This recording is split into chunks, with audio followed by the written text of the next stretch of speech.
Hello అండి, అందరికీ welcome back to our channel your Suni's kitchen. ఈరోజు వీడియోలో ఆలు ఇంకా గ్రీన్ పీస్ మసాలా కర్రీ అయితే షేర్ చేస్తున్నానండి.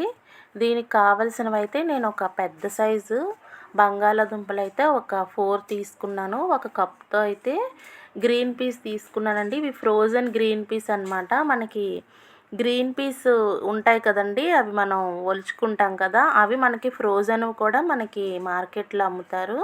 సో ఇవి పచ్చి బఠానీలు మెత్తగా ఉంటాయి కాబట్టి మనం కుక్ చేయని అవసరం లేదు.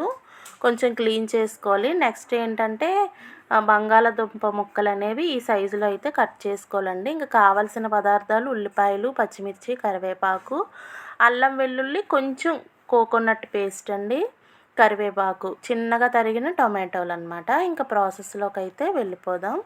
ముందుగా అయితే ఇలా ప్యాన్ పెట్టుకొని కొద్దిగా ఆయిల్ అయితే వేసుకోవాలండి. ఆయిల్ అయితే హీట్ అయ్యాక ముందుగా అయితే నేను పచ్చిమిర్చి యాడ్ చేసుకుంటున్నాను. ఈ కర్రీ అనేది చపాతీలోకి కానీ, మనకి ప్లెయిన్ బిర్యానీలోకి కానీ, బగారా రైస్లోకి కానీ, వైట్ రైస్లోకి కానీ చాలా బాగుంటుందండి.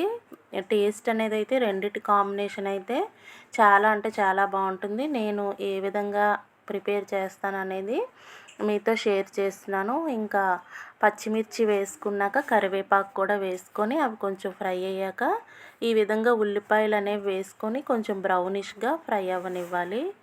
నెక్స్ట్ ఏంటంటే ఈ అల్లం వెల్లుల్లి, కొంచెం కొబ్బరి, కొంచెం జీలకర్ర, కొంచెం ధనియాలు కూడా వేసానండి, ఆ పేస్ట్ అన్నమాట. చూడండి ఈ విధంగా వేసాను. ఒక 3 స్పూన్స్ అయితే ఉంటుందండి. మనకి గ్రేవీ రావాలి కాబట్టి ఇలా వేసుకొని ఇది పచ్చివాసన పోయే వరకు అయితే వేయించుకోవాలి. నెక్స్ట్ ఇది బాగా ఫైన్గా ఫ్రై అయ్యాక చిన్నగా అయితే కోసుకోవాలండి. టొమాటో ముక్కలు అనేవి మనకి తొందరగా మెత్తబడతాయి అన్నమాట. పెద్ద పీసెస్ కాకుండా ఈ విధంగా చిన్నగా తరుక్కొని వేసుకోవాలి. టొమాటో ప్యూరీ అయితే మనకి పులుపుగా వచ్చేస్తుంది అన్నమాట కర్రీ అనేది.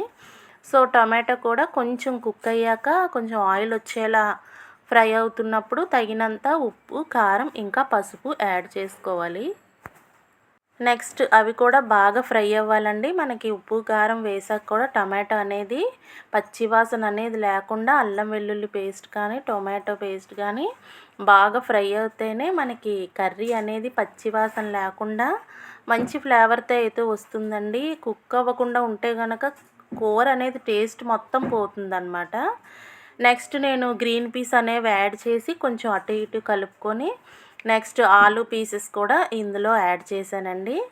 ఇవన్నీ చక్కగా కలుపుకొని మనం ఆల్రెడీ అన్ని స్పైసెస్ అన్నీ వేసేసాం కాబట్టి దీనికి చక్కగా అయితే మనం ఆ పేస్ట్ అంతా కలిసేలాగా ఈ ఆలు గ్రీన్ పీస్కి కలిసేలాగా ఈ విధంగా కలుపుకొని కొంచెం హై ఫ్లేమ్లో ఉంచుకొని తగినన్ని వాటర్ అయితే పోసుకోవాలి. ఇంకా కర్రీ అనేది ప్రిపరేషన్ అయితే అయిపోతుంది. మనకి ఆలు అనేది ఆల్రెడీ కుక్ అయిపోయింది కాబట్టి ఇంకా ప్రిపరేషన్ అనేది ఒక 5 మినిట్స్లో అయితే అయిపోతుందండి. దీన్ని ఇలా మీడియం ఫ్లేమ్లో పెట్టి కొద్దిగా కుక్ చేసుకొని కొంచెం మసాలా పౌడర్ అయితే యాడ్ చేసుకోవాలి. మనకి మసాలా ఫ్లేవర్ అనేది వస్తే బాగుంటుందన్నమాట. సో మనకి ఆ పేస్ట్లో ధనియాలు, జీలకర్ర అయితే యాడ్ చేశాను కదా, దానికి తోడుగా నేను ఆల్ స్పైసెస్తో ఇంట్లోనే చేసిన మసాలా పౌడర్ అయితే ఉంచుతానండి. సో అదే నేను ఇందులో యాడ్ చేశాను. అంతేనండి. అది కూడా వేసాక ఫైనల్గా కొత్తిమీర యాడ్ చేసుకుంటే మనకి యమ్మీగా, స్పైసీగా, సూపర్గా అయితే మనకి aloo green peas masala curry ready అయిపోయినట్టేనండి. కర్రీ నచ్చితే ప్లీజ్ లైక్ చేయండి. Thank you friends. Thank you for watching. Bye bye.